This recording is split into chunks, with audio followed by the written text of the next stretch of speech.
and welcome to Totally Schway Flipside. My name is Mary, And my name is Luke.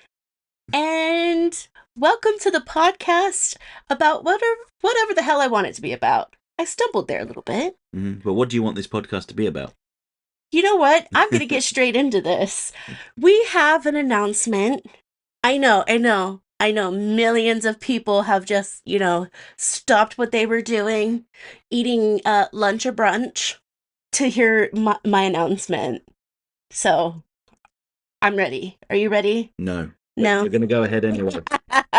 Okay, so I've written out a little thing, and I'm just going to read it out, I guess. We're also going to post this on, I think, a community post.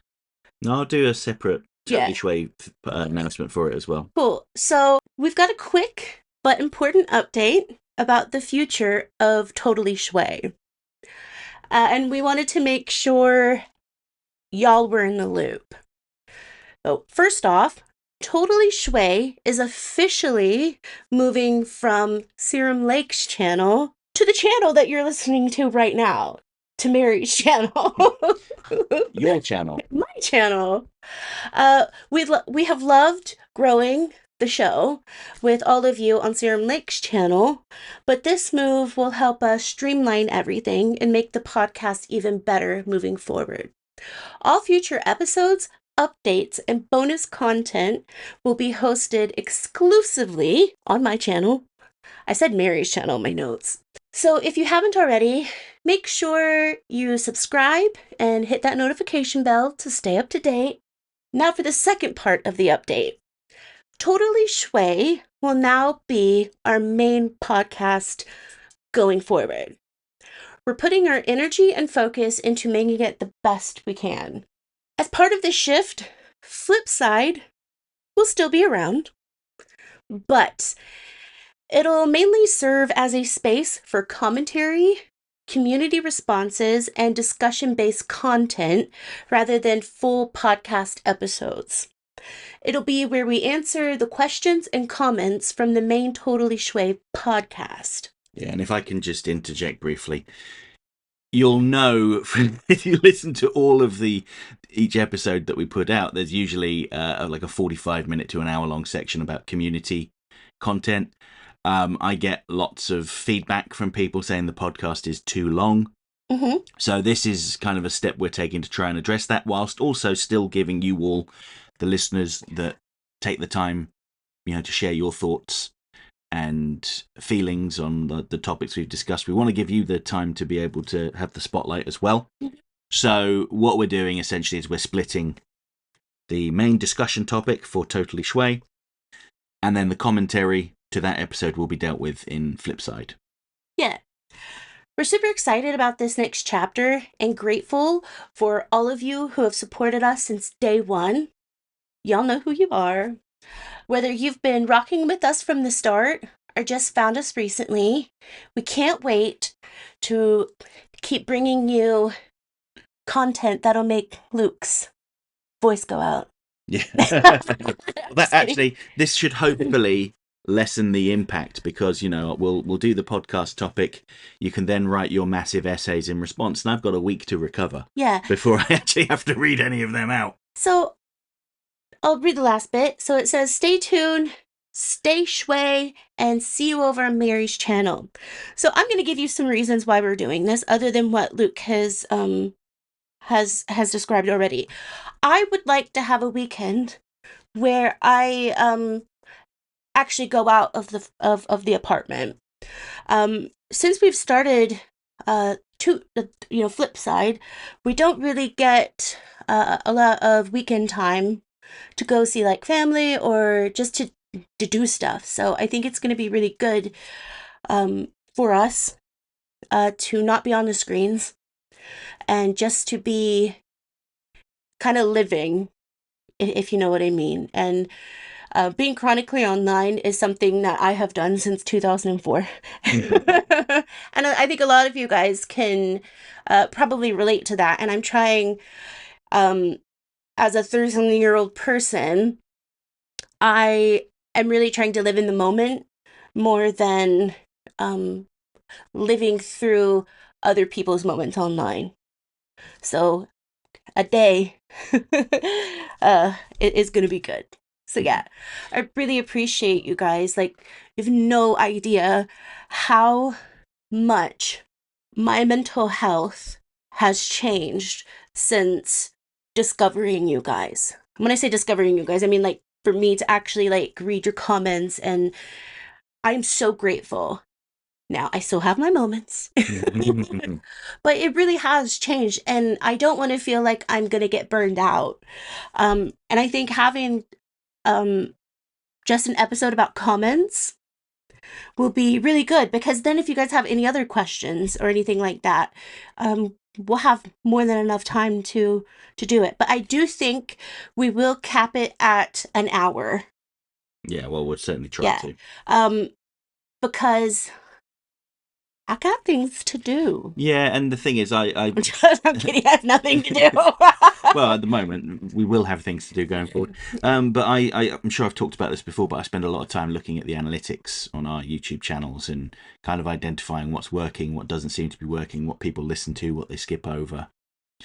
And, you know, I can give you just a little bit of insight. So with most of my videos, YouTube tracks like the impression click-through rate. So basically they show it to someone clicks on it and listens to it. For most of my videos, it's sort of 6-7%, sometimes a little bit higher. Most of the time, though, it's in that area. For the podcasts, it is always less than 1%, without fail. And that's okay. It's fine. The general audience that comes to watch my video essays, they're not interested in who I am and what I think about, you know, whatever the topic is we're discussing at the time. Mhm. And that's completely fine. That's okay. But given that, you know, the objective is to grow that main channel as much as possible, it makes sense to move the things that perhaps aren't doing as well in the grand scheme of things to a place where they will thrive and where people actually go to listen to that stuff. And Mary's click-through rate is much higher than mine. And also, I think this is a big.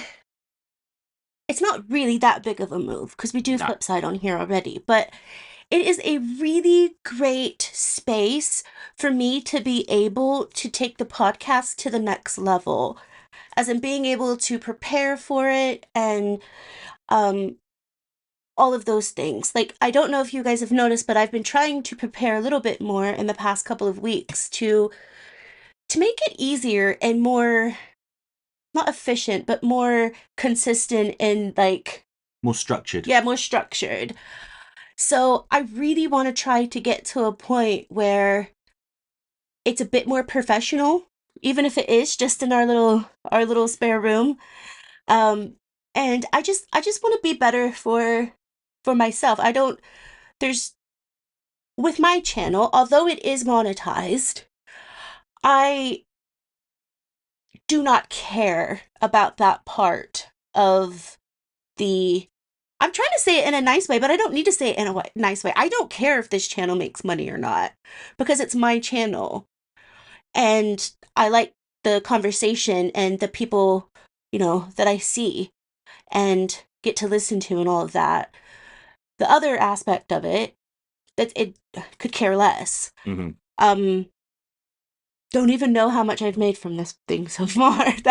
And I'll tell you, that's how much money I've made from it, is I don't know, because I haven't, it hasn't paid out for a second time yet. But again, it's always about the people that we have met through here. I want to make it better for myself and for y'all, because at the end of the day, I want to be able to be proud of something in my life. And this is one thing that I am very proud of, that I have friends here, and I just want to make it better for y'all. Mm-hmm. And for myself. Yeah, I mean, I have ambitions of making this a video podcast one day. Let me get on some Ozempic. Yeah, me too. Give me two of the shots at the same time. I joke, kind of. But no, it is really all about how we want to do things. We're not being told to do this, although analytics is kind of cool, I think, because I find that stuff really interesting. When it comes to my channel, I'm not going to have to worry about those things. It's basically what channels have to do. You have to look at what's what's working, what isn't, and then shift things around as needed. Yeah. Like I said, the main thing is to make it better, like all together. And I do need some time to do stuff that isn't online. Mm-hmm. And I think that's really important, especially coming to the age that I'm coming to, which is 30 something years old. And it's it's just important, you know? Mm-hmm. But yeah, like I said, I'll be able to have more time and all of that. And I think we're just trying to just move on now. Yeah, I mean, I've made some changes with my channel as well. Like I used to like put a trickle feed on members only content, or members first content, I should say, like Mm-hmm. the video essays. And I just realized the other day, because I had 3 days off work, and I just focused on knocking out a couple of videos, and I thought, why am I just sitting on these? Why don't I just release them so members can watch them, and then I'll make them available to everyone else on my, original timeline. Yeah. And actually, doing that, I had a 10% increase in membership uptake. So change is good. Experimentation is the name of the game. Yeah. Yeah, and I think having a week of podcast and then a week for like the commentary and stuff Yeah. like that, I think it's gonna be brilliant. Yeah, and you'll get your responses quicker as well, Yeah. because you used to have to wait 2 weeks. Yeah. And again, this is also something to help me with like the ADHD and stuff like that, so where I can actually feel accomplished when I'm getting stuff done. So Mm-hmm. it's all gonna work out, and I hope y'all are okay with this. And yeah. I mean, most of the people that listen to both shows anyway. Yeah. Especially the ones that leave comments. Yeah. And this does not mean that we're just going to strictly be talking about DCAU. Yes, Totally Schway is a podcast about the DCAU, but occasionally we will be doing episodes about other things. Yeah, But so not not every other week. no. So think about the Batman Cape Crusader specials we did just before that came out. So we released all of those in one go. If I get early access to season 2 again, and they let me, we'll do the same thing. We'll drop 10 episodes about the second season. Yeah. Cape Crusader. You never know. Maybe there might be a show that we like to talk about that is, we'll just talk about the series as a whole. Yeah. Just as like a one-off special. It really depends on what catches our interest. Okay, so should we actually talk about the topic of today's show? Yeah, what is the topic of today's show? Definitely not Lois and Clark. No. Oh, God. No. So we just sat down and watched Superman and Lois. Episode 1. Yeah. Imaginatively titled Pilot. Would you like to hear my notes? Yes. Let's listen to my notes first.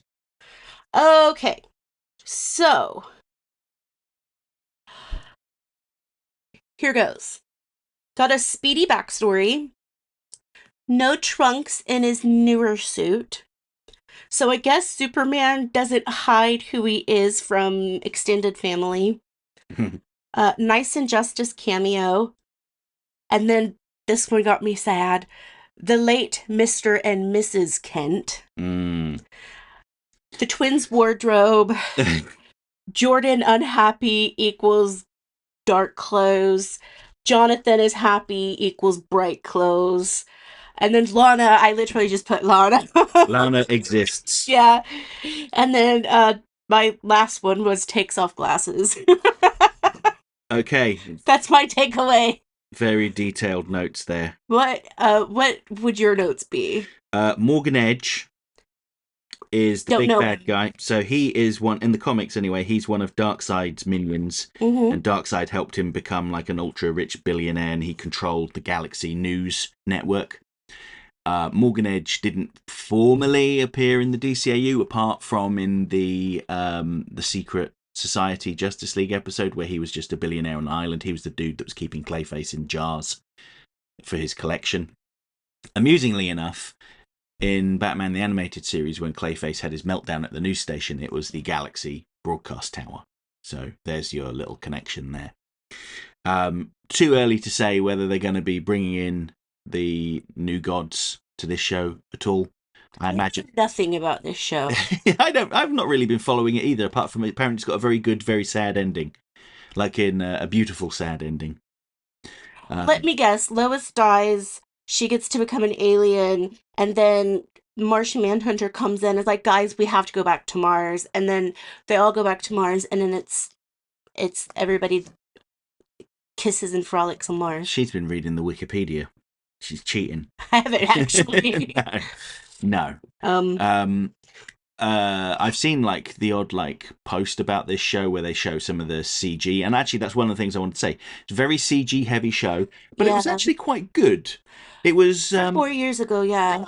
About 4 or 5 years ago. Yeah, I mean, it uses like a lot of the same. I'll say this: it was a very cinematically shot show with the black borders across the top.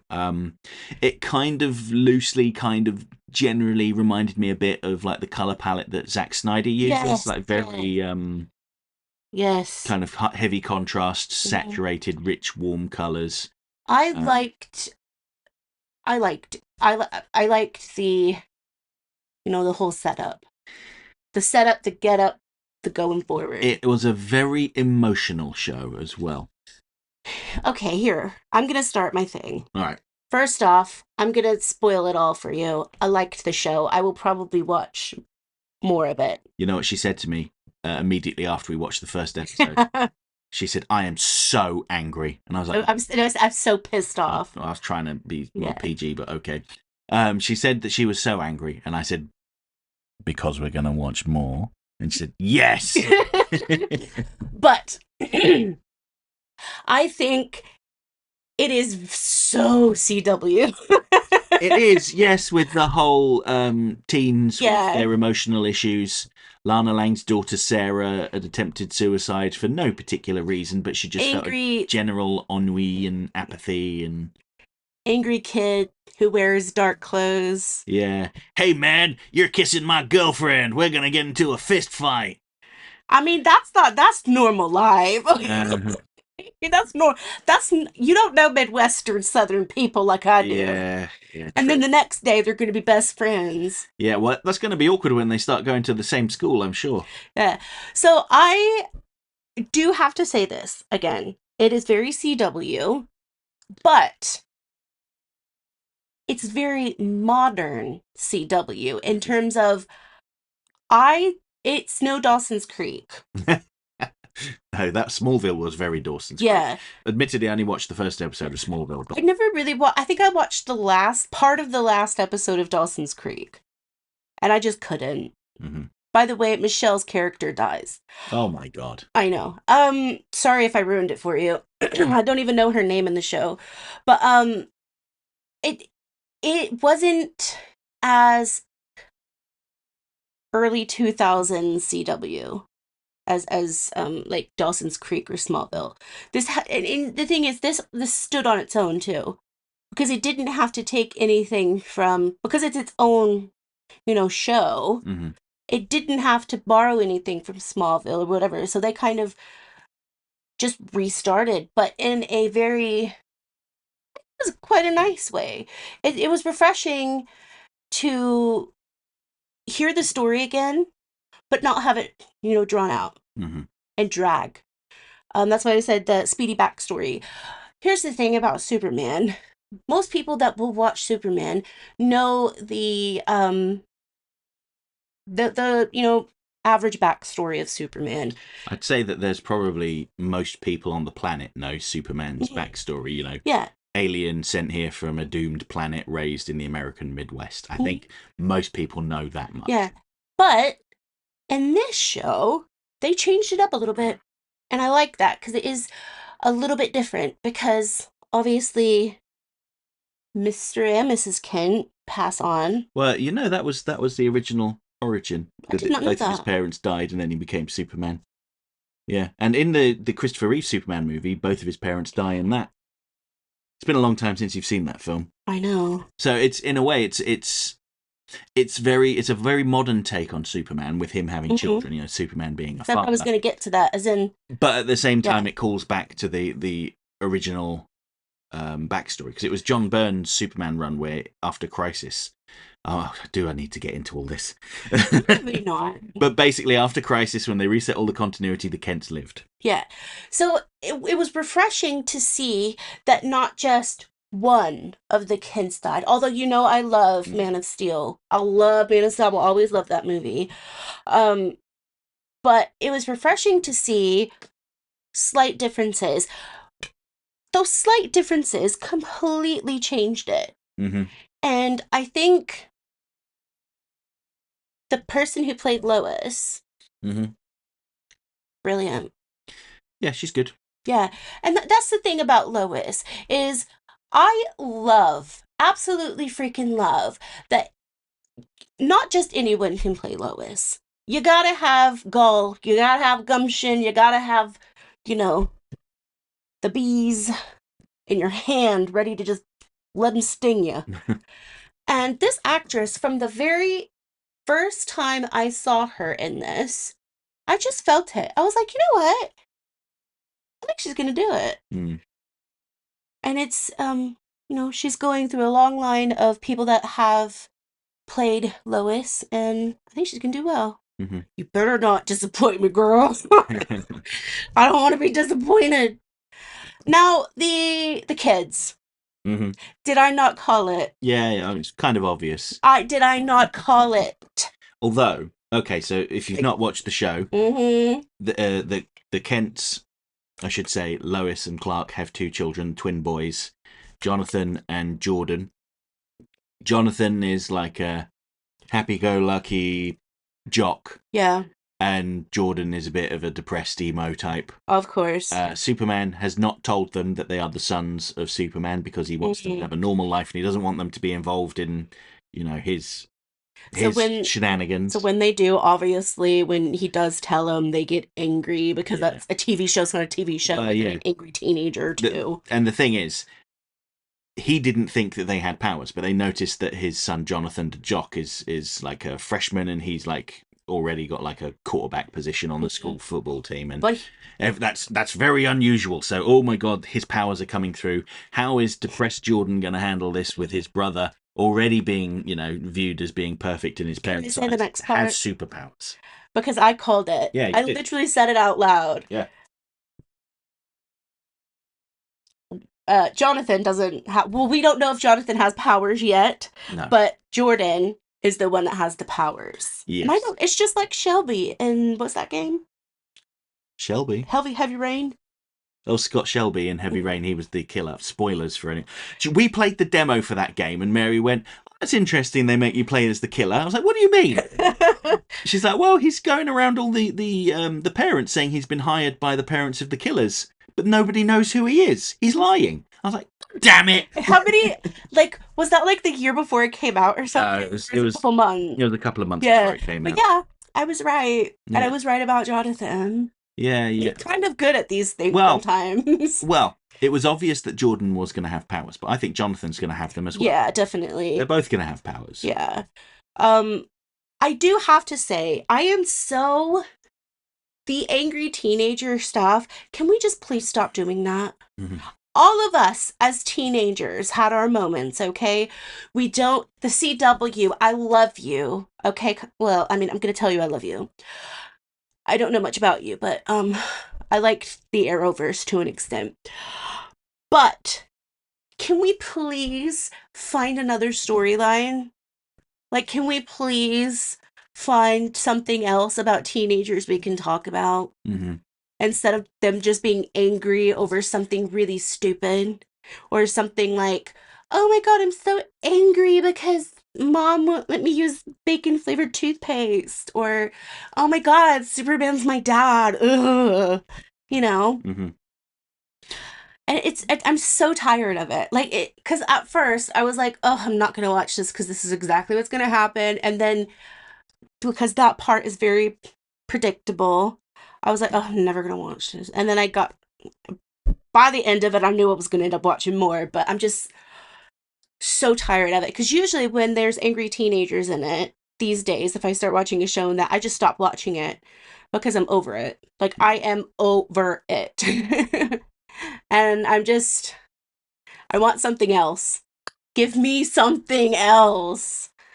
other than, you know, teenager mad. So everybody has to walk on eggshells. Nobody walked on eggshells around me when I was a teenager. So CW, if you need notes, email me. So, what else should we talk about? I mean, I guess the general plot of the episode is that Superman is working with General Lane, his father-in-law, to try and prevent these Who knows? nuclear. Yeah, he knows he's Superman. Yeah, who's trying to prevent these nuclear reactions from being reactors, excuse me, from being sabotaged and blowing up and killing hundreds of thousands of people. Somebody's coming along and writing little tiny messages in Kryptonian saying, "You're not the hero you think you are, Kal-El." Um, and Yeah. then there's a mysterious man in armor who beats up Superman and stabs him with a piece of kryptonite. Of course. Yeah, and you were saying, well, who could that be? Is it General Zod? And I said, well, it wouldn't. I said, I don't think so, because he's wearing a suit of armor I with literally just said jetpacks. what I knew. Yeah, you were just you were just calling out names. Like, who could it be? I did think for a moment that it was going to be Luthor. Mm-hmm. And then I was like, okay. Mm-hmm. Well, yes, at the end of the episode, he reboots his helmet. You see a bald head, and a voice says, something, something, something, Luthor. You need more kryptonite, Luthor, something like that. This is one thing I do want to mention is I was like, every time that character said something, I was like, what is that voice? Who is that voice? Because it was such a recognizable voice to me. And I couldn't quite figure it out because it was a voice that, it was the same voice that we've heard before, but not in a like southern accent type thing, right? I don't know. Because we saw him, isn't that the guy that played, you said the guy that played Abe in The Walking Dead, right? Yeah, but I don't know if he's Luthor in the pilot. I know he's I Luthor am later on. check this out because I want to know if that's him. Okay. So while you're doing that, I'll just talk about. Okay, so the other plot line running through it is that Martha Kent has passed away, and she wants Superman to come home and basically take over the farm, because she had remortgaged the farm to the bank, which is owned by Morgan Edge, who's been buying up farmland in Kansas and Smallville in particular. Basically the Kents decide that they are going to move their whole family back to Smallville from Metropolis and turn the farm into a fully functioning farm again. So that's a CW style plot there as well, isn't it? The city folk moving back to the small town and all of the adjustments they've got to make to the quiet life. The thing that made me laugh as well is that the Wi-Fi router was in the barn, very high up in the barn, and it becomes a plot point that Jordan goes in there to reset the Wi-Fi, even though his dad had told him to stay out of the barn. There's stuff in there that can kill you.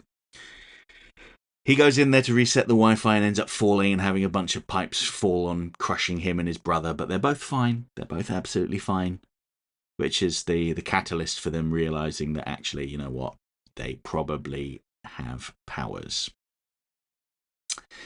And then they go into the barn later on, being very inquisitive, and almost immediately find the the secret basement in the barn and find the Kryptonian ship there. So going back to the person who plays the stranger, not who I thought it was, but there's a reason why I recognize his voice, because he's been in quite a few shows that I've seen. And like Ray Donovan, Law and Order. well, I don't watch the original Law and Order. Undressed. Not a lot of people talk about that show anymore. I saw a few episodes. As the World Turns, 911. Yeah, I have heard his voice many times. Yeah, cool guy. Good. Yeah, good. But yeah, generally overall, it was a bit It was very CW, as you were saying earlier, Mary. It was very much so. Modern CW. Yes, very cinematic. It's very emotional. Very emotional. I liked the flashback at the start where when he first moves to Metropolis, and that car falls off a bridge and nearly crushes a kid, and he catches the car and puts it down. And he's wearing his old classic costume with the Yeah. black background on the S shield. And the kid's like, "I like your clothes. My mom made it for me." Yeah, my mom made it for me. That's not how he sounded, though. I know. I'm not doing an impression of him. He's like, "Thanks, my mom made this for me." Yeah, he's so earnest. I love it. But Yeah. that's Superman sometimes. Yes, yeah, and actually, I quite liked some of the social commentary in there as well, with Morgan Edge buying up the Daily Planet and laying people off, including Clark Kent. Clark Kent got fired in the layoffs, and that he's never there, so yeah. Like, what are we paying this guy for? Yeah, I can't really say much more about it. That's one of the things about doing like a reaction to like the first of a TV show, like the first episode of a TV show, is I usually have a really good idea of what it's going to be about. Mm-hmm. With this one, I do have an idea of what it's going to be about, but because they've changed a few things and they've made it a bit more refreshing to watch, I'm actually looking forward to watching some more of it. Whereas a lot of other shows, I've watched like half of the first episode and I'm like, I'm all right. Mm-hmm. I'll go back to watching American Dad or something, or like reading All Things Interesting. Mm-hmm. But yeah, it's like when what was the other oh, it was Smallville, wasn't it, where we watched the first episode and we're like, I'm probably not going to watch any more of this. Not that it's a bad show, I just feel like it's very dated. Yes, it is not a show that I would have watched back then or now. Again, not because of the show itself, it's just that type of show just is not my thing. If I wanted to watch a show like that, I'd watch Buffy the Vampire Slayer. I gotta be honest with you, I don't think I've ever wanted to watch Buffy the Vampire Slayer. Okay, well, the next episode of Totally Schway Flipside is going to be the first episode of Buffy. No, it's not. It will not be. I don't have, well, actually, that's not true. No, not that I wanted to, but I have seen bits and bobs here about it, but it's just not something that Charmed, I watched that with my grandmother, because a witch has to be able to watch witchy things. But Buffy, I just didn't get into. Again, it's that teen drama type thing that I was never really that into, because it was unrealistic teen drama. And I'm not just talking about the vampire stuff. I'm just saying like unrealistic teen dramas for someone who was living a very dramatic life at the time. I felt like I was being insulted. Does that make sense? Yeah. And because of that, I just don't think I will watch it. But I've heard it's great. And that's that. Okay, and that's that. Any final thoughts on Superman and Lois? Yeah, probably watch more of it. Yeah. Like scattered here and there. Yeah. I think it only has 4 seasons. Yeah, it does. And I know Doomsday's in it, so I'm kind of interested in seeing that. So I am, and I'm really interested to see how the twins go, because obviously one of them's gonna be good, one of them's gonna be bad. I don't think so. I think they're both going to be good in the end. Hope so. They'll probably do that tedious. I hate you, Dad. Well, they've already done a little bit of that, haven't they? But it seems to have evened out a bit by the end of the pilot. But they probably will do that whole tedious plot point of, oh no, Jordan's close to misusing his powers. We've got to try and talk him down. That is so. I'm so over that. Yeah, I really hope they don't do that. Yeah, I really hope they just like. Maybe they just have different powers or something like that. I don't know, but I will be disappointed if they do the. First off, I'll be disappointed if they hate their dad even more, or if one ends up being good and one ends up being bad. At any point, I will probably not continue to watch it if that happens. Because I'll just be like, meh. I think they will have like a tease of that, but I don't think it'll be like a full blown plot point. At least I hope it isn't. Yeah. This is when we read the comments next time, and it'll be like, yeah, that's exactly what happens. Don't spoil it for us. No, please don't spoil it. Yeah, I think that's it. Most of this was the announcement that we will be changing the way Totally Schway is. Well, not the way it is, but the way it broadcasts. Yeah, it's moving homes. Yeah. So again, I hope that's all right. Um, if y'all find out that I have actually gone outside because of all of this, please make sure that I reapply my sunscreen.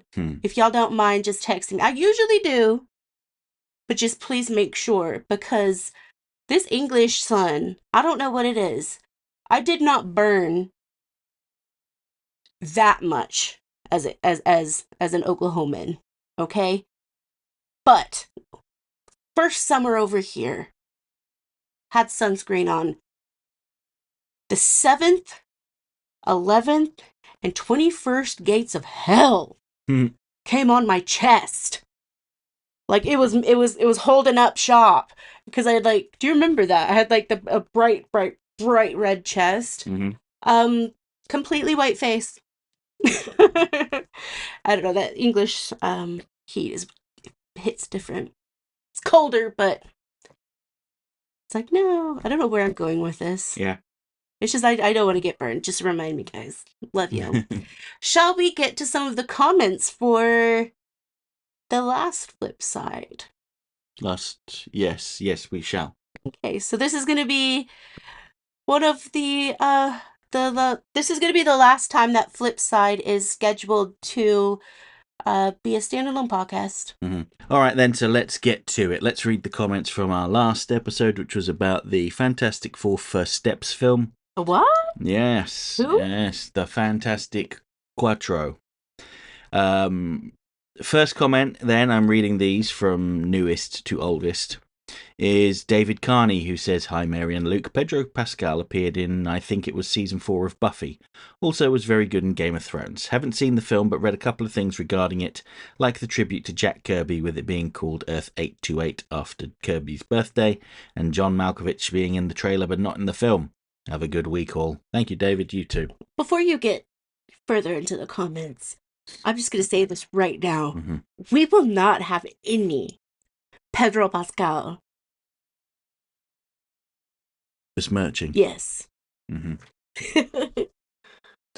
Fair enough. All right, then, so let's move on to the next comment, which is from the Phantasm, who says, "Hello again, fantastic duo. As I said last time, here's my thoughts on Fantastic Four. To start with, Fantastic Four had similar hurdles and its road as Superman, with previous adaptations of Fantastic Four and Superman that hadn't managed to capture general audiences. Only unlike Superman, there had never been an adaptation for the Fantastic Four to have been truly beloved or considered definitive, let alone in film, before First Steps." That was a very long sentence.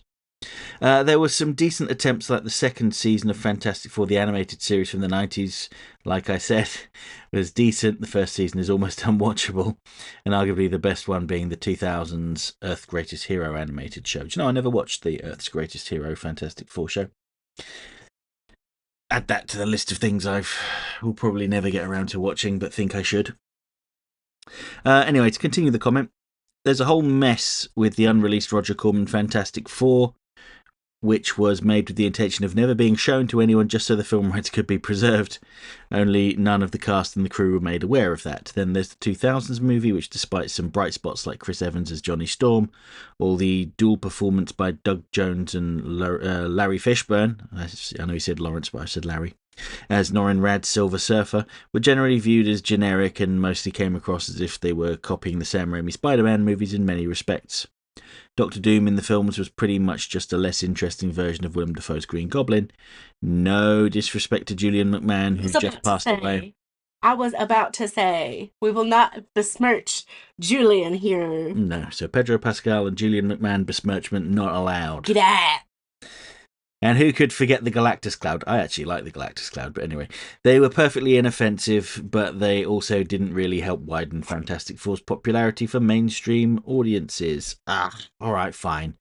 There's no way not to bring up Fantastic 4, the reboot one. What can I say that nobody else has said already? The only aspect worth remembering is the "say that again" meme, in which it was a troubled production to say the least. But even without all that, from interviews, Josh Trank seemed to have been pretty apathetic about the source material, so I'm not sure his version would have been dramatically better. It's for the better that it remains forgotten.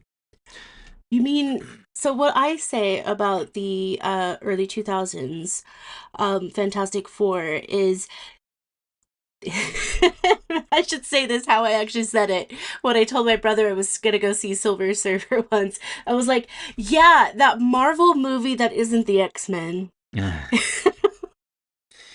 So another decade passes and another Fantastic Four reboot comes along, and for the first time, it's actually great.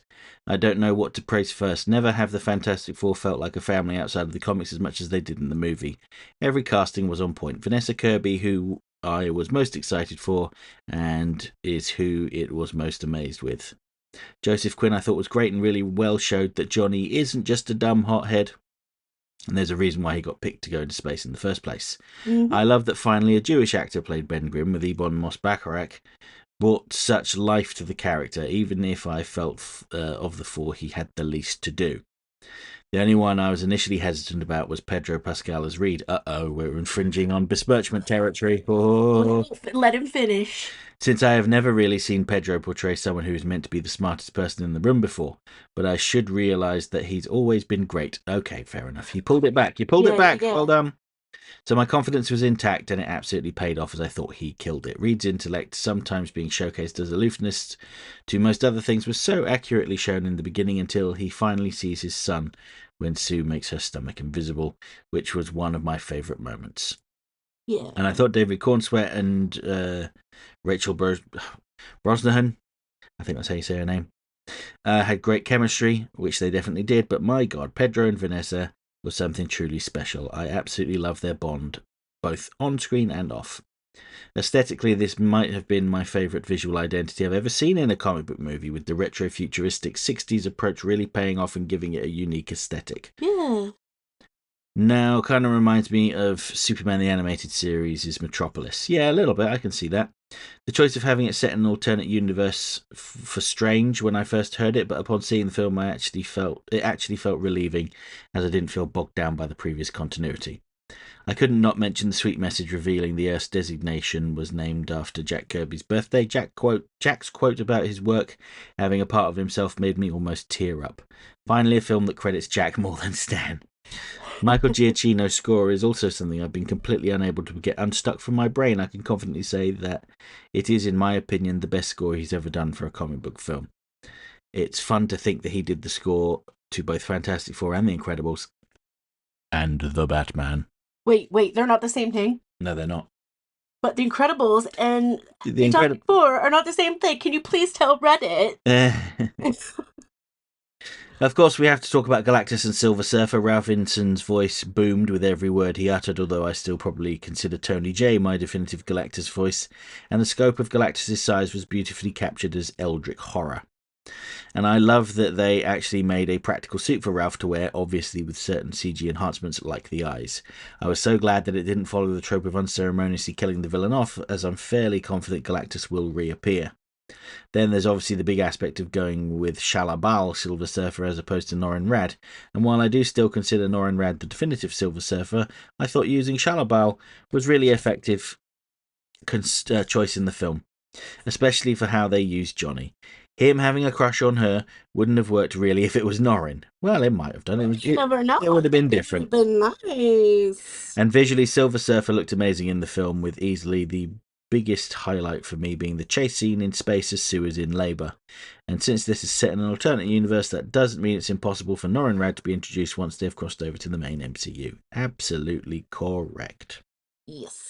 Now, in terms of any gripes I may have, it's fairly minor, but it does feel like there's at least 15 minutes that were cut, which is evident from the trailers, as there's quite a few scenes that are not in the film. But I'm not too bothered, as ultimately I didn't feel it distracted from anything. Yes, John Malkovich was cast as Red Ghost, but they've confirmed he was really going to be there for the opening montage. And I don't know if anyone agrees, but I'm glad he was, since I've never actually liked Red Ghost as a villain and found him completely dated in every regard. I've never cared for him. In regards to what I said about the Thing having the least to do, while he was a delight, the most we got about him specifically was looking at his past reflection when he was human and walking around Yancey Street. And I just found it so bizarre that the woman he seemed to have an interest was not Alicia Masters, even though the puppet master was mentioned. Ben and Alicia is just too crucial for me to replace. I get her being named Rachel Rosman as a reference to Jack Kirby's wife Roz, but it's still no substitute for Alicia in my opinion. Aside from that, my only other gripe, which really just made me raise an eyebrow when watching it, was the scene in Zen La showing Shalbal becoming Galactus' herald to save her home. But when they show it, they just show she has a daughter and still no Norinrad. It's minor, but I would have appreciated his inclusion just a little in that scene. And yeah, baby Franklin at times being CG was distracting, but it also would have been impossible for a baby to do some of the movements Franklin does in the film. And lastly, how could I not mention the foreshadowing of Latveria being the only country to refuse world peace following the post-credit scene? Yet another reminder of Robert Downey Jr.'s casting, which I thought I thoroughly disliked when I first heard it, and after having time to think about it, turns out I still hate it. Doctor Doom just means too much to me to be used as an evil Tony Stark gimmick, even if that's not exactly what the reason for it will be. They know that's what general audiences will think. At least I hope Reed and Victor's history and rivalry are intact. Otherwise, if the big climax of Secret Wars film is Iron Man fighting Doctor Doom, I will be extremely disappointed. Anyway, my problems with their intentions for Doctor Doom aside, I thought this was such a great film and my favourite comic book film of the year, even slightly more than Superman. Can't wait to see more of them and particularly hope to see them with Spider-Man. Can I say something? You just did. I love Robert Downey Jr. I think not only as an actor, but as a human being, a great person. Very charitable. Also, it shows that people can rehabilitate when they've made mistakes, and very open about that.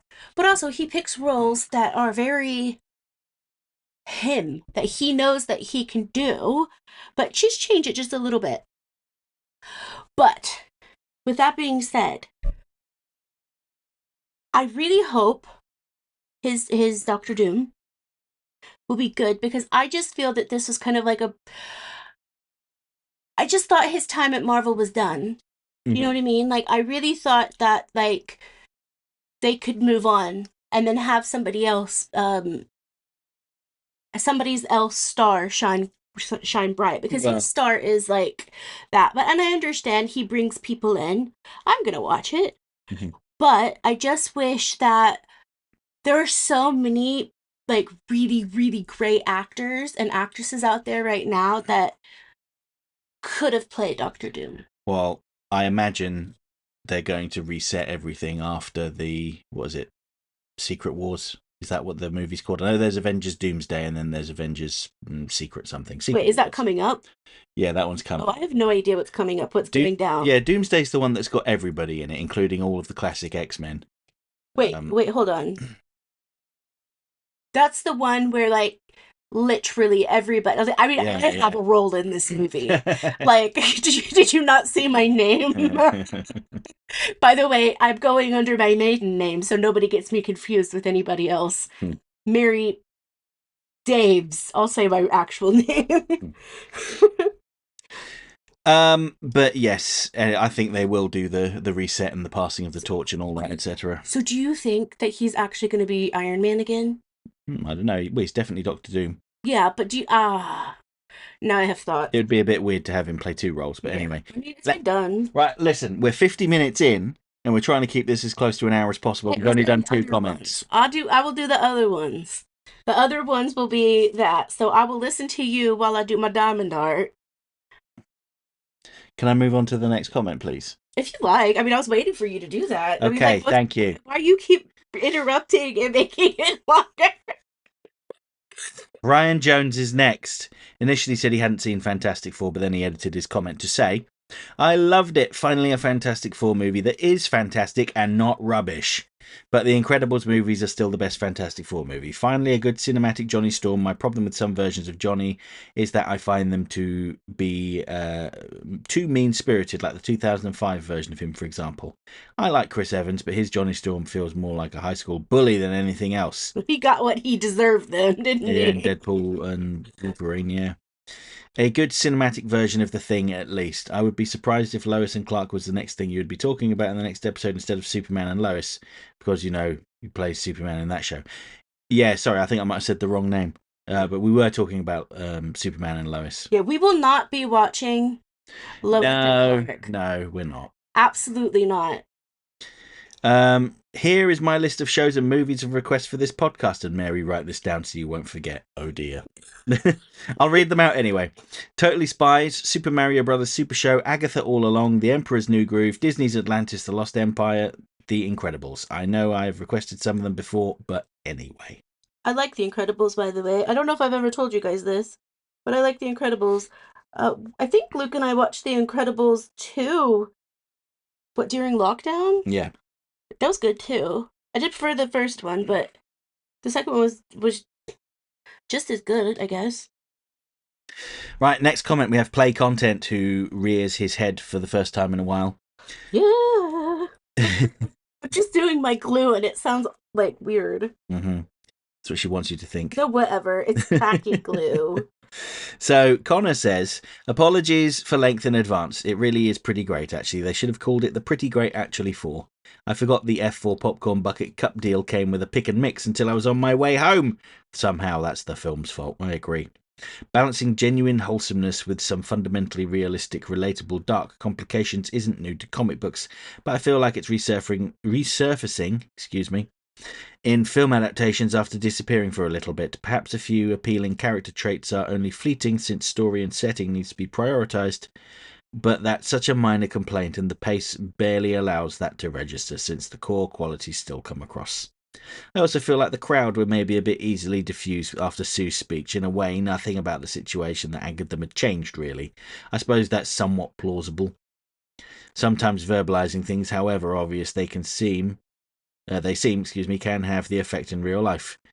To your point about Galactus's attitude, Mary, I was imagining that maybe they'd give him a blanket with a turnip in it, making it look as if a baby, making it look like a baby as a trick, and that when Galactus eats the turnip, he realizes he actually quite likes them, so just has more of them instead of the planet. The moral being, you should sometimes try new things.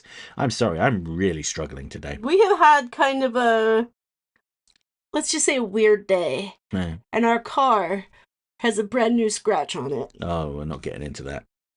I'm writing this while listening and imagining you'll mention it later. My friend I went with tells me Ricky Gervais was meant to voice Herbie the robot. Oh my god, no. Let's just be happy that didn't happen. I wouldn't be nearly as complimentary about the film if that had happened, and I'd be far more annoyed at the pick and mix fiasco because it wouldn't have been as euphoric as about the film's brilliance. It's not specifically Gervais I consider an issue. I just don't feel that Herbie needs to be voiced by anyone, but especially not Gervais. Maybe it is Gervais I'd consider an issue, actually, to avert any potential hate. I love the original Office, which Ralph Galactus Innocent himself was in, and extras, unsure about Ricky overall. I just feel like he really wouldn't enhance a film like this. Nor would I, to be fair. But I was never considered for the cast as far as I know. P.S. On an outer space adventure, they were hit by cosmic rays. The end. I loved that they didn't have someone voice Herbie because it just felt right. Mm-hmm. You could project your own reading of him without the voice.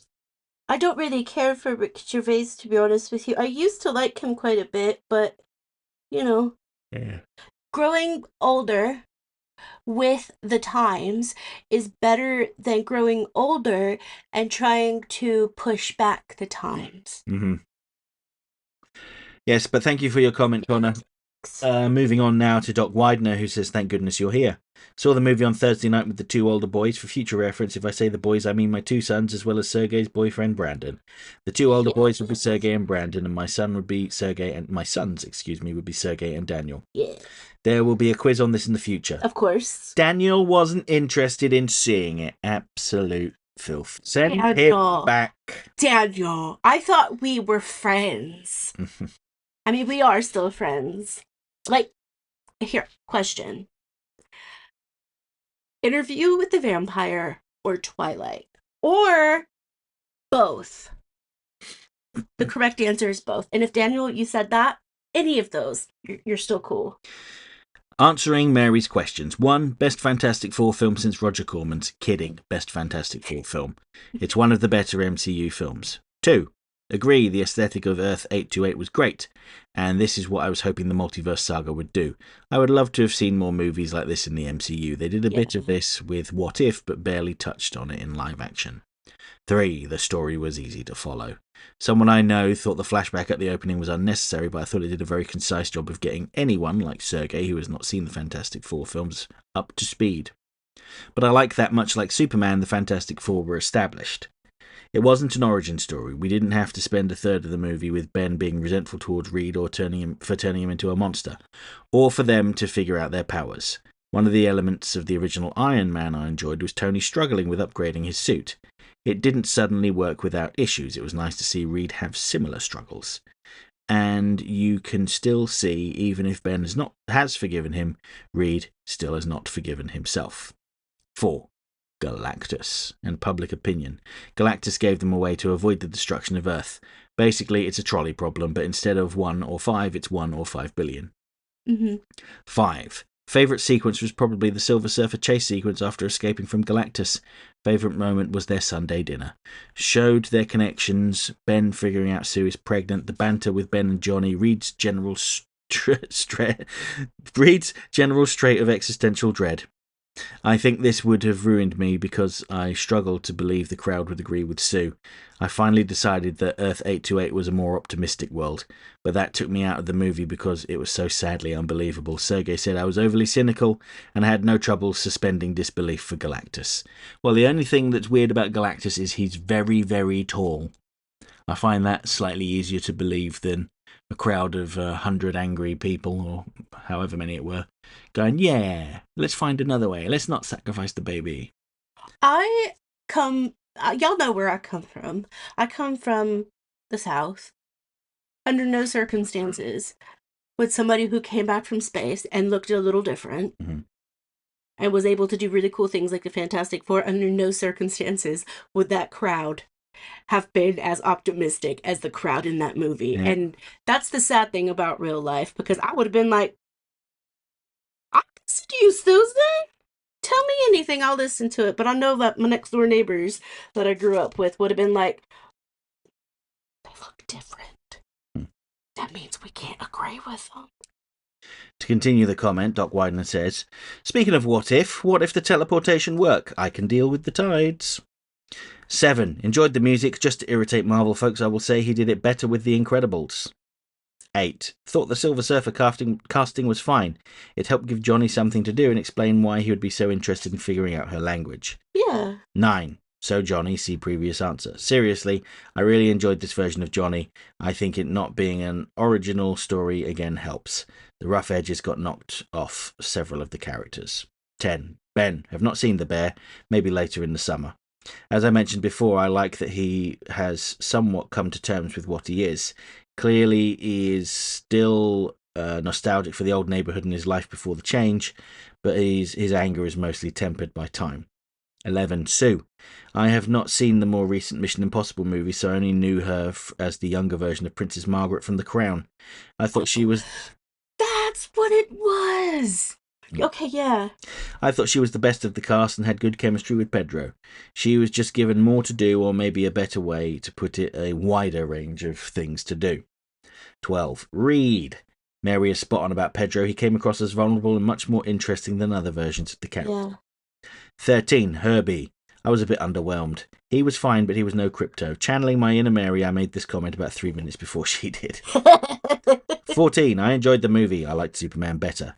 Didn't hear any cat snores. I will say I thought the film would end differently with them fleeing to 616, so they subverted my expectations. Sad about Lee and Kirby, but not a rare thing among creatives. I'm glad they seem to have mostly worked it out. Speaking of Stan Lee, heard an interesting theory that his cameos are actually old Cap travelling through time, checking to make sure the timeline is correct. I too thought Lex's portals looked like boom tubes. Hope you enjoy Superman and Lois. I enjoyed it. Not perfect, but I did like the Clark family dynamic and the return to Smallville. As always, I enjoyed brunch. Still watching the Tour de France, of course. Should be caught up by next time. Still enjoying Foundation and Resident Alien, though I'll be sad to hear the 4th season will be the final one. Thank you for your comment, Doc. The next comment we have is from RJ Productions, who says, I'm going to skip to the comment section of the vid because I haven't seen the movie yet. You know, there's a good thing that's coming out in a week and a half's time. Not a week and a half, 2 weeks' time, you'll be able to have a whole episode of just the comments. I'll listen to it in full once I do, though. I think YouTube deleted my comment on your last episode, or it didn't show up on your thing, which is weird because Mary hearted it. Yeah. Maybe that's why it vanished. I did mention something to Luke afterward because I tried to go through a couple days before, and it just wasn't there. I think there were 2 things it wasn't showing because one of the things was mine. Oh. I think I mentioned that to you, didn't I? Yeah, I think you did mention it afterwards, yes. Right, thank you for your comment, Harry. So next we have Michael Andre Parlon with his latest essay. Yes! 4th movie attempt for these Marvel super has-beens. Well, shizno. If there's a problem about James Gunn's Superman, its international box office seems to not be doing pretty good. Hope it's only because of the all-too-unique deep cuts involving the Justice Gang. Face it, I didn't even think Hawkgirl is really popular in places like the Philippines and South Africa. Superman's parents and the Peacemaker Season 2 seasons, particularly to nations with no HBO Max or just don't have enough people affording it when compared to Netflix, not because of anti-American sentiments. Not sure on the Carmilla novel, and that's me, a Yuri fan, saying it. Then again, the characters' relationships ain't healthy. Hellsing Ultimate isn't the top 10 anime to me, but I enjoy and occasionally quote abridged lots. And the Castlevania show isn't that worth the hype. Still a solid show, though. But yeah, the Dracula novel is totally Schway. And the interview with a vampire movie featuring Brad Pitt, Tom Cruise, and Kirsten Dunst is surprisingly good adaptation. 58 minutes and 58 seconds. Basically, damn Disney alt-universe shills. Okay. 1 hour and 22 minutes. Do you know what I'm finding is weird? He's made it an hour in before he feels the need to comment on anything. The yeast bread probably should be in a community post unless they are face personal pictures. Hey, I want to hear about the bread, okay? I'm not supposed to eat bread in my real life. Let me have all of the bread content. Yes, live vicariously through children's bread. 1 hour, 2 minutes and 21 seconds. And remember, do take a gander to listen to them all. Might be sometimes nostalgic. 1 hour, 2 minutes and 15 seconds. Wait, you've gone back in time. Unless it was meant to be 25. Still continuing with Emily of New Moon, but we'll start finishing soon. Finished Halo, First Strike and Ghost of Onyx. The second Jungle Book is put on hold. And just started rereading on Star Wars Republic Commando tie-in novel Hard Contact. So you said New Moon. So were you Team Jacob or Team Edward? Because I'm going to be honest with you. In that particular movie, I was neither. I was just Bella.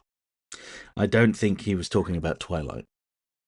So, I'm so glad that we're Twilight fans, Michael. It's a good job we're not reading the comments from the next flip side. I bet you he probably knows what I'm talking about. I don't know if he's read them or not, but he probably knows what I'm talking about. I have lost my place in the comment, thank you. You're welcome. I'm just going to take it from... Okay. Twirl's imaginary wine glass. Gods, I hope good people won't call me the next Roseanne Barr. Have I missed something off from the comment? I don't know. I don't know. I don't think I would call you Roseanne Barr. Unless you did something terrible. Yeah, stop throwing out racist remarks, then they won't call you that. Yeah, I think I'm joking. I'm not accusing you of being racist. think she has stopped, which is why I'm Yeah. gonna not listen to her. 1 hour and 26 and 33 seconds. Unconventional take on the holy tomes and how gods work his magic scrin. Got a trudge on the upcoming Superman and Lois podcast. Spoiler territory about the movie. Oh, okay, now he's talking about the early Marvel movie commentary we provided. So Yeah. I'm just not going to read out the timestamps because I don't think anyone's like pausing the comments and going back to check them. So and I feel like it slows me down. So until we go back to MCU Jesus. Until we go back to MCU intercontinuity via the Doomsday hype, of course, with its She-Hulk, the Marvels, and Secret Invasion awkwardness. What is it with multiverse theory and numerical designations? Can't we just call certain universes with meta-narrativity designations like the Star Wars Legends universe, the Bungie Haloverse, and that universe with Gravity Falls, the Frog version Los Angeles, and Gravesfield in it? Seems a bit long, particularly because I stuttered halfway through it. Don't know what he's talking about. He's saying why do they give universes numbers as names when they could just say, I thought he was talking about like Star Wars or something. well, that was part of it.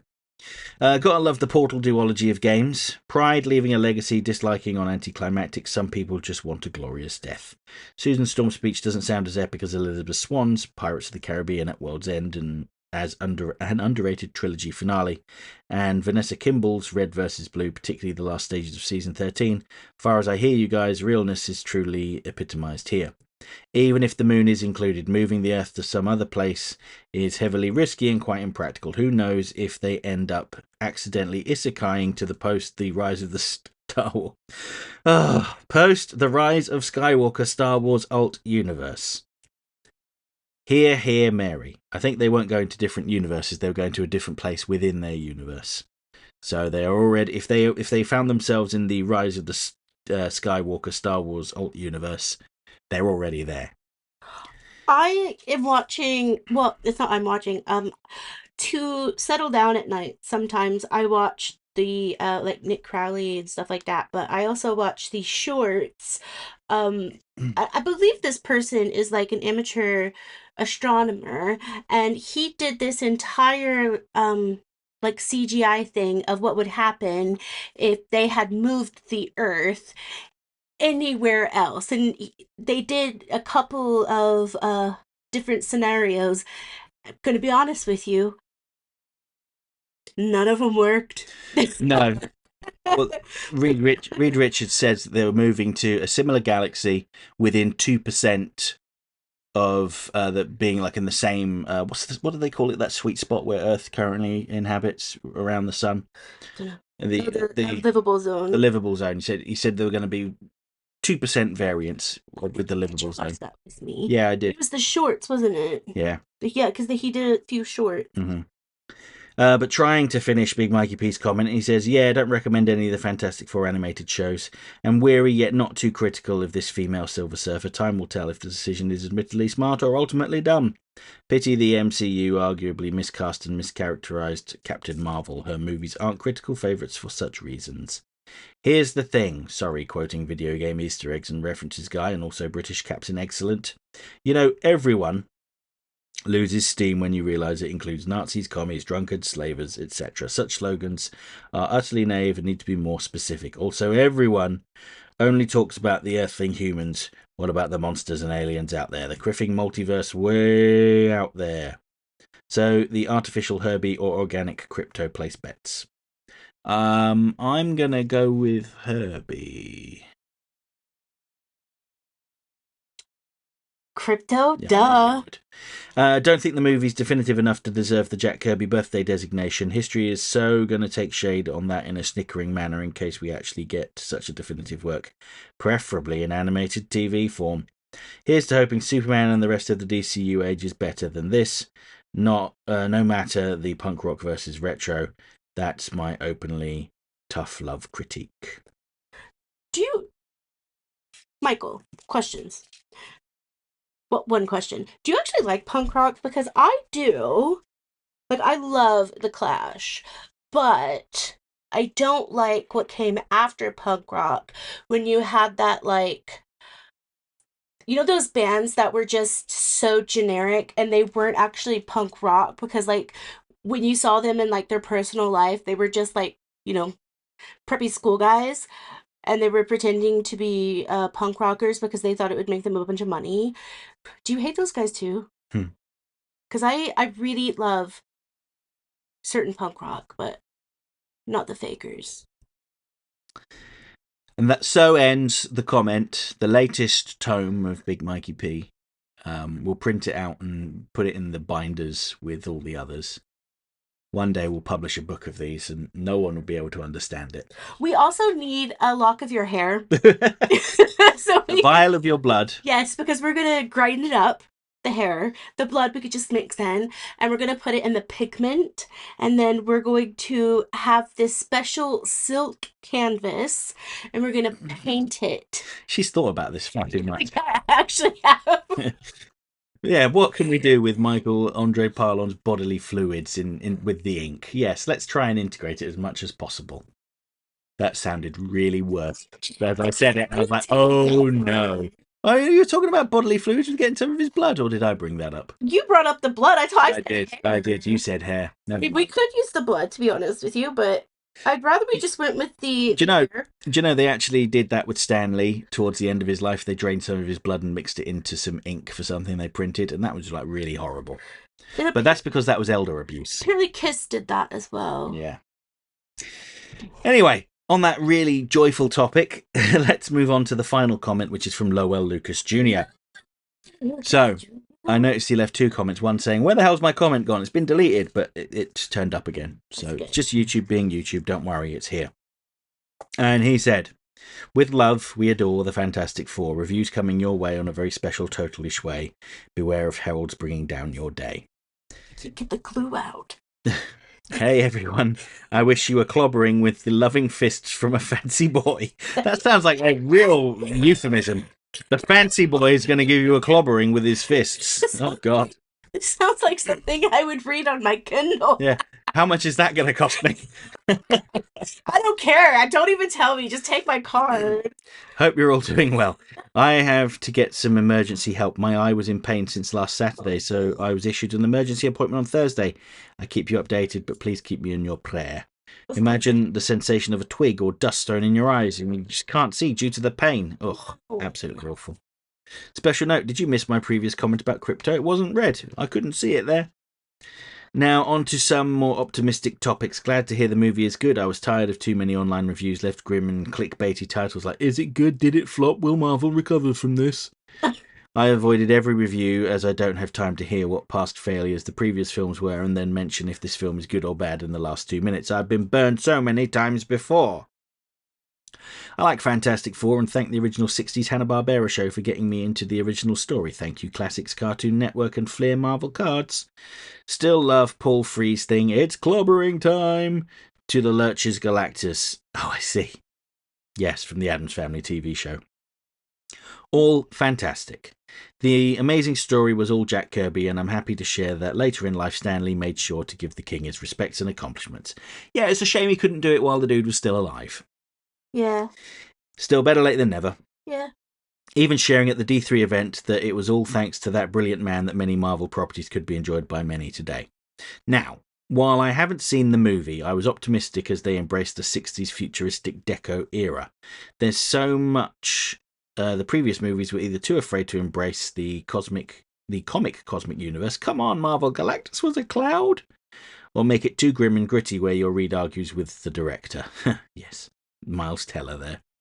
Seriously, the cancelled FF film from the 90s had more heart than many of the later films. That said, I can't wait to see the movie, especially with the great casting from what I've seen, especially Pedro Pascal. Oh, Pedro. Oh, Pedro.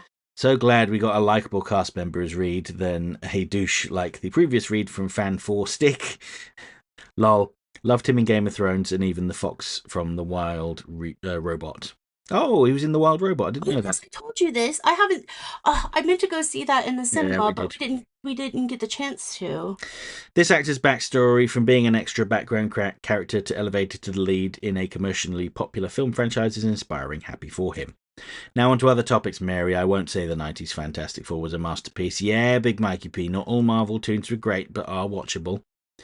Yeah, you hear that? You've been called out, Big Mikey P. But I'd like to recommend the Malice episode and the Galactus episode with Ghost Rider. Malice was an evil invisible woman who nearly bodies the entire team. Luke can share the comic story it originated from. Then Galactus was played magnificently by Tony J, better known as Count Frodo. I said Frollo there, not Frodo. Shere Khan from Tailspin, and nearly every cool narrator for entertainment. He was also Superman's grandfather in Superman the Animated Series, with the famous line of, "Good evening, officers. What seems to be the problem?" in Last Son of Krypton. I don't even remember there being a 90s one. What, a 90s Fantastic Four? Yeah. There was a cartoon, on an outer space adventure.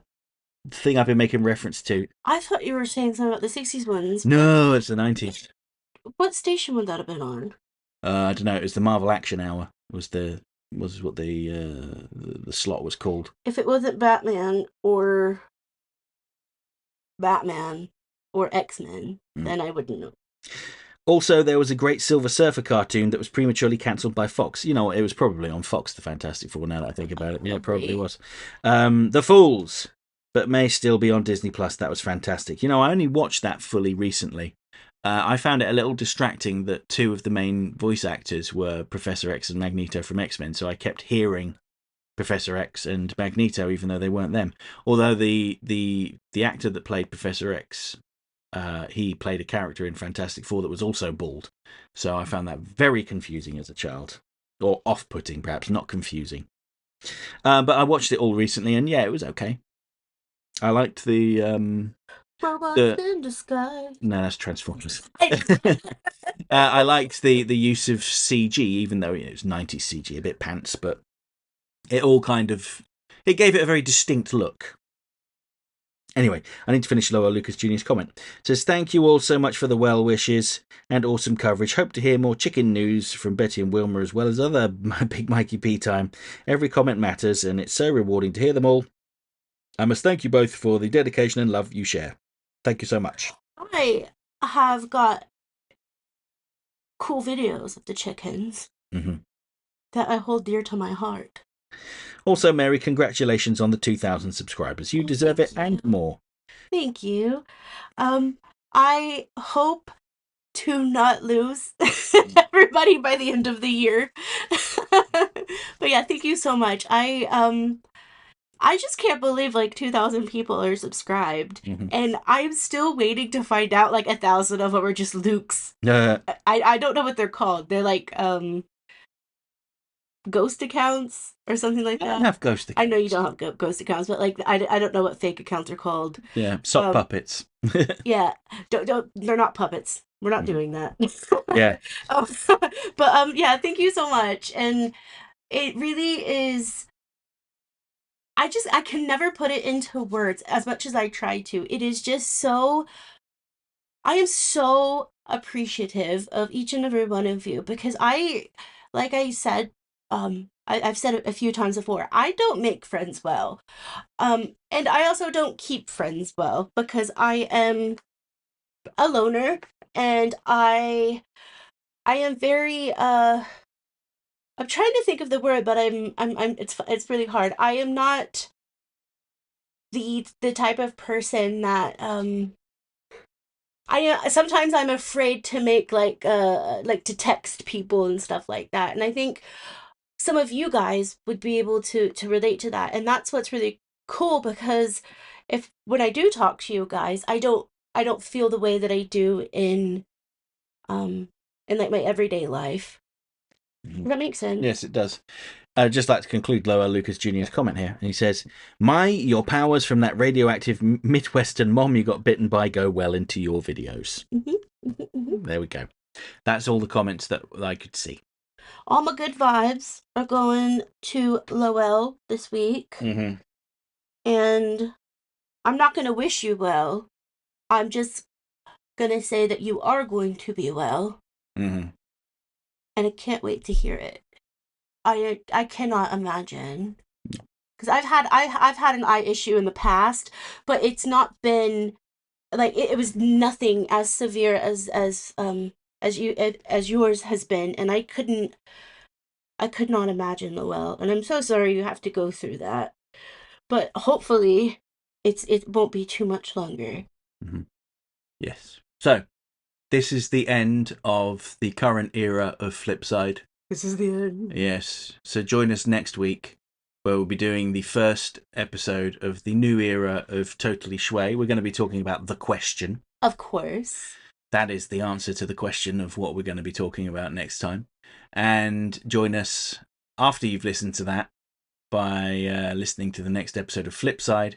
Which the comments from the question episode. Yeah. And we are going to restructure it a little bit, like I have been trying to, so we don't go past an hour, because I think that'd be a bit more digestible. But yeah, thank you guys so much. I hope you have a really great week. And just remember, one bad day doesn't have to make your life bad. Unless you're me, and then I just get pissed off and I never stop talking about it. All right, I love you guys so much, and we'll catch you on Totally Schway.